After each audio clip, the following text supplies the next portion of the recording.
Hello everyone. सबसे पहले आप सभी को नमस्कार। आज हम हिस्ट्री GS1 UPSC में 4 पेपर होते हैं, GS1, GS2, GS3, GS4, जिसमें GS1 में एक हिस्ट्री भी आते हैं, इतिहास, इंडियन हिस्ट्री और वर्ल्ड हिस्ट्री। प्रीलिम्स में आते हैं, मेंस में इंडियन हिस्ट्री। तो स्टूडेंट, हिस्ट्री को लेकर के एक बहुत बड़ा मिथ है, हम मिथ ही कह सकते हैं, क्योंकि बहुत सारे स्टूडेंट हिस्ट्री से डरते हैं। इसमें इतना फैक्ट्स है, लेंदी है, बोरिंग सब्जेक्ट है, सब्जेक्ट पढ़ने में नींद आने लगती है। तो ऐसा कुछ नहीं है, बस आपका नज़रिया बदल जाता है पढ़ने का। अगर आप हिस्ट्री को जानने, सीखने, परिवर्तन को देखने के लिए अगर आप पढ़ते हैं तो बहुत उत्सुक होकर पढ़िएगा और बहुत आपको मज़ा भी आएगा पढ़ने में। तो स्टूडेंट्स, सबसे पहले हम बात करते हैं कि जो हिस्ट्री है हमारे, हिस्ट्री आप सभी स्कूल टाइम से ही पढ़ रहे होंगे, 9, 10, 8, 7, बहुत कोई 11, 12 में भी पढ़े होंगे। तो सिर्फ यूनिवर्सिटी, कॉलेज ऐसे जिसे आप शुरू से पढ़ रहे हैं उसी तरह आपको पढ़ा दिए जाते हैं, तो आपको बोरिंग लगता है, ठीक। लेकिन आज हम आपको एक ऐसा तरीका बताएंगे और ऐसा सिलेबस डिज़ाइन करके आपको देंगे जो कि आप उस सिलेबस के अनुसार अगर आप पढ़ते हैं, उसको यूज़फुल लाते हैं अपने जीवन में, तो आपको एक हिस्ट्री बहुत ही इंटरेस्टिंग सब्जेक्ट बन के उभरेगा। तो चलिए स्टार्ट करते हैं। देखिए, पहला PPT हम लगा रखे हैं कि इतिहास की तैयारी कैसे करें। तो सबसे पहले महत्वपूर्ण बात है, जिसको बोरिंग सब्जेक्ट लगता है, जिसको लेंदी लगता है, जिसको मन नहीं लगता, जिसको फेवरेट सब्जेक्ट नहीं मानते हैं। फेवरेट तो किसी का एक ही होता है, लेकिन होता है ना बोरिंग सब्जेक्ट, लेंदी सब्जेक्ट, इसको जो मानते हैं वो सबसे पहले क्या करें, ध्यान देने योग्य बात है कि इसमें कि सबसे पहले आप सभी देखिए, इस बात को ध्यान रखा कीजिए जब हिस्ट्री पढ़ते हैं, मॉडर्न हिस्ट्री, और हम इसमें आपको मॉडर्न हिस्ट्री के सिलेबस के बारे में ही डिस्कशन करने वाले हैं। मॉडर्न यानी 18वीं शताब्दी से लेकर के आपको स्वतंत्र भारत तक, 1947 तक। तो वैसा स्टूडेंट, सबसे इम्पोर्टेंट बात ये ध्यान रखें कि जब हम हिस्ट्री पढ़ना स्टार्ट करते हैं तो NCERT पढ़े या स्पेक्ट्रम पढ़े या बिपिन चंद्रा पढ़े, जो भी पढ़े, सिर्फ उसको रीडिंग नहीं करें, उसमें समझने की कोशिश करें कि कौन ईयर, कौन शताब्दी, कौन इरा में कैसा था, कैसे परिवर्तन हुआ, कैसे उसका राजनीतिक परिवर्तन हुआ, कैसे उसका आर्थिक परिवर्तन हुआ, सामाजिक परिवर्तन हुआ, सांस्कृतिक परिवर्तन हुआ, कैसे ये परिवर्तन होते गया, ठीक है। और जो फैक्ट होते हैं, जो डाटा होता है, जो ईस्वी सन जो आप लोग बोलते हैं, वो मायने उतना नहीं रखता है, बस वो एक किसी भी चीज़ को सिद्ध करने के लिए जो है उपयोग किया जाता है। तो पहला है PPT में, इतिहास के अध्ययन का अर्थ है राजनीतिक, आर्थिक, सामाजिक एवं सांस्कृतिक क्षेत्र में निरंतरता तथा परिवर्तन के तत्व को रेखांकित करना, जिन्हें हम तथ्य के रूप में देखते हैं, वे एक महज दृष्टिकोण को सिद्ध करने का उदाहरण है। तो स्टूडेंट, सबसे पहले आपको यही समझना है कि राजनीतिक परिवर्तन कौन वायसराय कब आया, उसके समयकाल में क्या हुआ, वो अपने सत्ता के लिए क्या कर रहा था, अपने साम्राज्य विस्तार के लिए क्या क्या नीति अपनाया, डलहौजी क्या अपनाया, कॉर्नवालिस क्या अपनाया, कैनिंग क्या अपनाया, रिपन लिट्टन क्या अपनाया, उस चीज़ को आपको पढ़। फिर उसमें आर्थिक है कि बंगाल से लेकर के बंगाल, बिहार, अवध, कर्नाटक, मैसूर, मराठा, यहाँ पर कैसे हम सबको व्यापार कराया, कृषि हुआ, कृषि ऋणग्रस्तता हुआ, फिर आर्थिक दोहन हुआ। हम लोग का आर्थिक दोहन जो सबसे पहले दादा भाई नौरोजी ने इस सिद्धांत को दिया था कि भारत का आर्थिक दोहन हो रहा है, तो वो चीज़ को आर्थिक में समझना है। फिर सामाजिक आता है। सामाजिक में आपको ये ध्यान देना है कि सती प्रथा का उन्मूलन, विधवा विवाह, ये सब जितना भी है, ये कैसे कैसे बदला, चेंज हुआ, इस सब के बारे में आपको जितना अच्छा से ध्यान दीजिएगा। इस वायसराय के समय में क्या हुआ, इस वायसराय के समय में क्या हमारी शिक्षा के प्रति क्या था, सती प्रथा का उन्मूलन क्या था, विधवा विवाह क्या था। अगर ये सब चीज़ आप समझ के पढ़ते हैं तो आपको हिस्ट्री आसान होगा। सेकंड है परिवर्तन के तत्वों को रेखांकित करने के लिए इतिहास को निम्नलिखित उपखंडों में विभाजित करना आवश्यक है। देखिए हम विभाजित करके लाए आपके सामने, वो आपको दिखाते हैं। देखिए पहला है राजनीतिक। राजनीतिक में आपको क्या देखना है, राजनीतिक विस्तार, जो आपको हम बता रहे थे क्या, जैसे कि कोई बंगाल में है, बंगाल में पहले आया प्रेसिडेंसी, या मैसूर में आया, या डच, या ब्रिटिश, या फ्रांसीसी, या डेन, जो भी आया, अगर डेन या डच जो भी आया, उसका राजनीतिक विस्तार एक राज्य से दूसरे राज्य में कैसे हुआ, फिर उसका प्रशासन कैसा था उस राज्य को चलाने के लिए। फिर उसके बाद आपका आर्थिक है, आर्थिक में हो जाएगा कृषि, शिल्प, वाणिज्य, व्यापार, मुद्रा, अर्थव्यवस्था एवं नगरीकरण किसके समय में कैसा था। सामाजिक, वर्ण एवं जाति, महिलाओं, शूद्र एवं छूतों की दशा क्या था। सांस्कृतिक, धर्म एवं दर्शन, भाषा एवं साहित्य, कला, सबसे इम्पोर्टेंट है ये।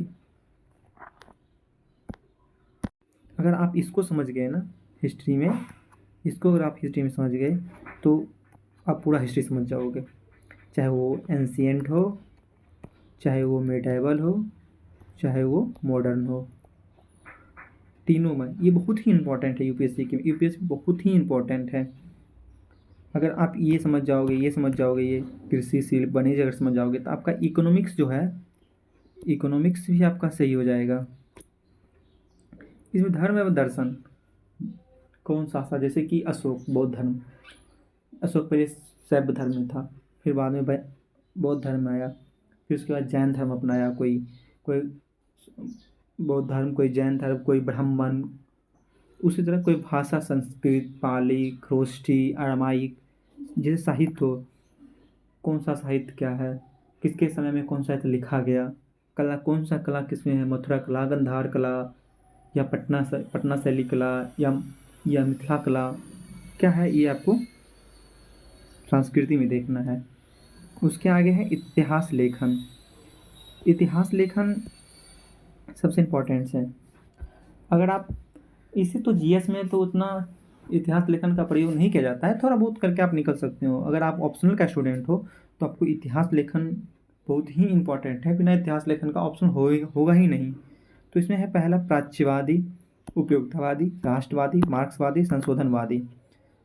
प्राच्यवादी है जो कि पुराना समय की बात करता है, उपयोगितावादी है थोड़ा ब्रिटिश को चमचा करता है, राष्ट्रवादी है पूरा एकदम राष्ट्रवादी ही दिखा दिया। लेकिन जो जिस टाइम देश में अंग्रेज आए थे उस टाइम कुछ ऐसा था भारतीय, जैसे कि 1857 की क्रांति, 1857 की क्रांति, जैसे दरभंगा हो गया, कश्मीर हो गया, यहाँ सब के राजा जो था उस अंग्रेज को सपोर्ट किया, वो इस राष्ट्रवादी को नहीं देखा। लेकिन इसके अलावा वो जोर दिया राष्ट्रवादी पे, मार्क्सवादी जैसे कार्ल मार्क्स, संशोधनवादी सबाल्टर्न इसको कहते हैं जैसे रितु मेनन, इसमें से मार्क्सवादी में बिपिन चंद्रा, सतीश चंद्र आते हैं, ऐसा हो जाता है।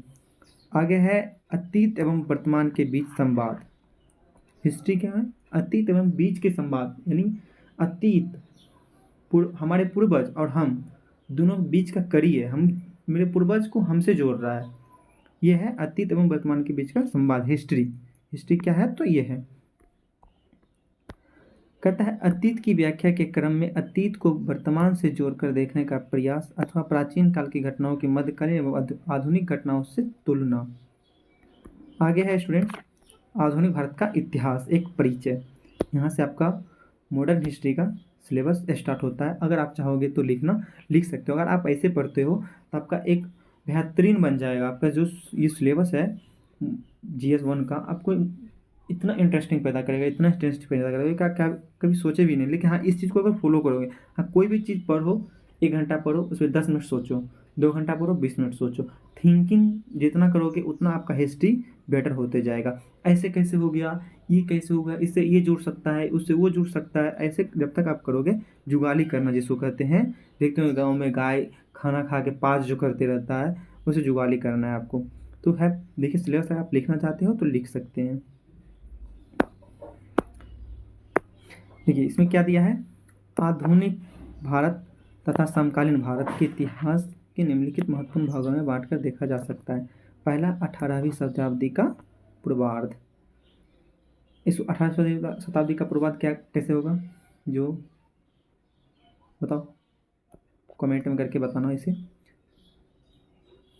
अगला है, पहला इसका टॉपिक है, पहला टॉपिक पूर्वार्ध का, भारत का राजनीतिक परिदृश्य।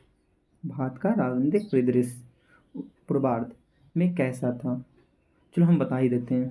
1700 से लेके 1750 तक पूर्वार्ध, 1751 से 1799 तक उत्तरार्ध होता है। 1700 से 1750 तक का राजनीतिक परिदृश्य क्या था, उसमें हम सब टॉपिक्स आपको बना के दिए हैं। मुगल साम्राज्य का विघटन तथा क्षेत्रीय राज्य का उद्भव, जैसे बंगाल, अवध, हैदराबाद, कर्नाटक, मैसूर, ये सब राज्य बन रहे थे। उसी समय है मराठा क्यों मुगल साम्राज्य का विकल्प नहीं दे सका, आपको इसके बारे में स्पेशली पढ़ना है। इसके बारे में आपको मेटाबल में भी पढ़ना है, लेकिन यहाँ भी पढ़ना है। तो आप देखेंगे कि मराठा क्यों मुगल साम्राज्य का विकल्प नहीं दिया, क्योंकि मराठा एक संघ यूनियन था, उसके केंद्र में पेशवा था, बाजीराव द्वितीय पेशवा था, उसका एकता था, संगठन बहुत मजबूत था, इसलिए ये जो है मुगल साम्राज्य को कभी वो अपने में समाहित होने नहीं दिया। दूसरा टॉपिक हम बना दिए हैं आर्थिक, सामाजिक, सांस्कृतिक परिवर्तन। पहला है क्या, राजनीतिक, दूसरा है आर्थिक, सामाजिक तथा सांस्कृतिक। उसमें आपको क्या देखना है कि जो मुगल का विघटन हो रहा था, क्या वह अंधकार का युग था अथवा पतन का काल था, ये चीज़ आपको उसमें देखने को मिलेगा। एक क्वेश्चन हम यहाँ पे डाले हैं, 2014 यूपीएससी का है, पानीपत का तीसरा युद्ध 1761 में लड़ा गया था। क्या कारण था कि इतनी अधिक साम्राज्य प्रकंपी लड़ाइयाँ पानीपत में ही लड़ी गई थी।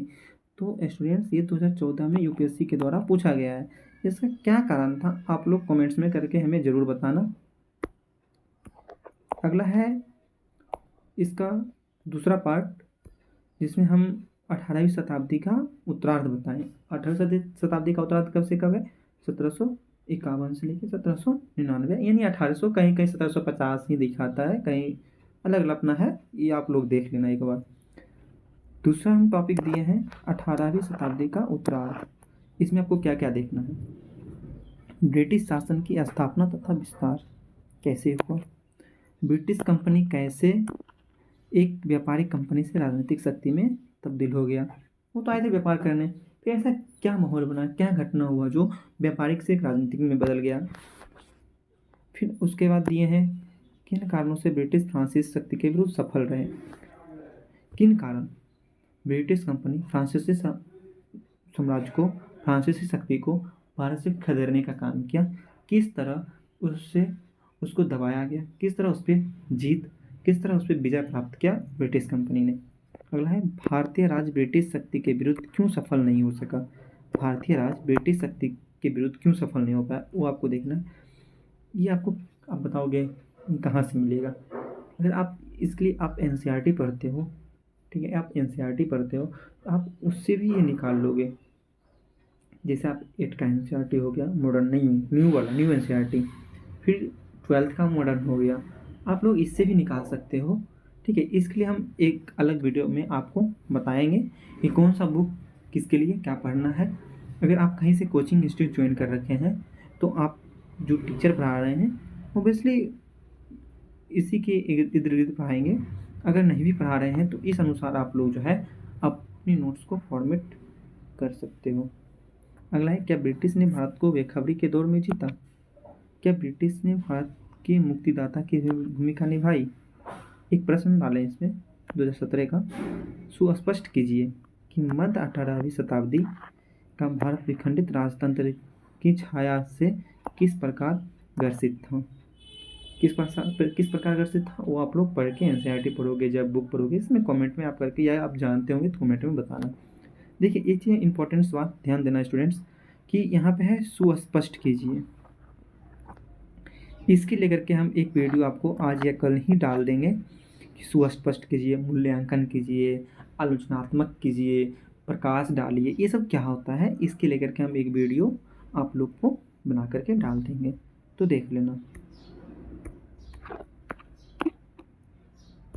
अगला चरण है तीसरा, इसको दूसरा चरण कहेंगे, उपनिवेशवाद का प्रथम चरण वाणिज्य चरण। उद्देश्य इसका क्या था? उपनिवेशवाद आ गया जब 1757 से 1813 तक, उसमें वाणिज्यिक चरण। इसका उद्देश्य था अंग्रेज ब्रिटिश का कि अधिकतम रूप में राजस्व का संग्रह करना, ताकि उस एक बड़ा भाग भारतीय व्यापार में निवेशित कर सकता है। इसमें मतलब होता है कि राजस्व पैसा संग्रह करना, ताकि हम भारत का ही पैसा भारत में ही लगा सकते हैं और यहाँ पे भारत का पैसा से हम मुनाफा कमा सकते हैं। इसमें पहला हम दिए हैं राजनीतिक, इसमें है घेरे की नीति। घेरे की नीति अर्थात शत्रु राज्यों को मित्र राज्यों से घेर रखना। मान चलिए यूपी मेरा शत्रु राज्य, ठीक है, हम बिहार, दिल्ली, मध्य प्रदेश, छत्तीसगढ़, ये जो उसके आसपास क्या है उससे उसको घेर के रखना। उसमें प्रशासनिक में दिए हैं कुछ परिवर्तनों के साथ मुगल प्रशासनिक ढांचा को बनाए रखना। उसके बाद हम दिए हैं आर्थिक में है कि हस्तशिल्प उद्योग का पतन तथा धन की निकासी। तथा भाई नौरोजी ने ही धन का निकासी के बारे में सर्वप्रथम बताया था। उसके बाद हम सामाजिक नीति में दिए हैं भारत के प्रचलित सामाजिक ढांचे में बदलाव का प्रयास नहीं। देखिए वाणिज्यिक चरण जो है यहाँ तक जो है हमारे सामाजिक को नहीं छुआ था ब्रिटिश ने। क्यों? क्योंकि वो सोचता था कि अगर हम उसके समाज में हस्तक्षेप करते हैं तो फिर हमें यहाँ पे शासन करने में, बिजनेस करने में दिक्कत आएगी, तो उसको उसी तरह छोड़ दिया। और संस्कृति भी कुछ उसी तरह छोड़ दिया। कहता था कि पहले तो मानता था कि वैदिक सभ्यता सही था, पुराण सही था, ये था वो था, पहले भी मानता था, बाद में इसमें बदलाव आएगा, उसको आगे हम बताते हैं। सांस्कृतिक नीति प्राच्यवाद पर बल दिया जाना। अगला चरण है उपनिवेशवाद का द्वितीय चरण औद्योगिक चरण है 1813 से 1858। इसका उद्देश्य था भारत को विनिर्मित उत्पादों के आयातक तथा कच्चे माल का निर्यातक बनाना। इसी टाइम हमारा कृषि ऋणग्रस्तता आया, इसी टाइम हमारा बाजार बंद हुआ, इसी टाइम हमारा बाजार सिर्फ उसका आयातक माल खरीदना और हम इधर से कच्चा माल बेचना। जैसे उसका बना हुआ कपड़ा हम खरीदेंगे, इधर से कच्चा माल उसको हम देंगे। इसमें राजनीतिक नीति में दिए हैं साम्राज्यवादी प्रसार पर बल, ताकि अधिक से अधिक भारतीय राज्यों को प्रत्येक नियंत्रण में ला सके। प्रशासनिक ढांचा में व्यापक सुधार एवं परिवर्तन को प्रोत्साहन देना। आर्थिक में है कृषि का व्यवसायीकरण हो गया, भारतीय हस्तशिल्प उद्योग का पतन हो गया, जैसे हस्तशिल्प बनाना, जो मिट्टी का बर्तन होता है, बहुत सारा ऐसा सब था, उसको धक्का पहुँचा। इसमें डलहौजी आया था। उसमें रेलवे का विकास हुआ, टेलीग्राफ, डाक विभाग, सड़क आदि मार्ग का विकास हुआ। सामाजिक में इसमें सुधार कुछ लाए गए। समाज सुधार के लिए विधि निर्माण करना तथा अंग्रेजी शिक्षा जो एक उसका मंशा था कि हम जो शिक्षित था उसको शिक्षित बनाएं, ताकि मेरा व्यापार, मेरा धर्म अधिक से अधिक, मेरा व्यापार करने का नीति, मेरे प्रशासन में सहायता अच्छा मिले, भारतीय का यूज करना। पश्चिमी शिक्षा के नए सामाजिक वर्ग को जन्म देना। सांस्कृतिक नीति उदारवादी तथा उपयोगितावादी विचारधारा की प्रगति तथा भारत पर उसका प्रभाव। अगला है उपनिवेशवाद का तृतीय चरण वित्तीय चरण 1858 के पश्चात। इसमें है 1857 की क्रांति हो गया इसमें, इसी के बीच। अब इसमें है उद्देश्य भारत को ब्रिटिश पूंजी निवेश के लिए खोलना।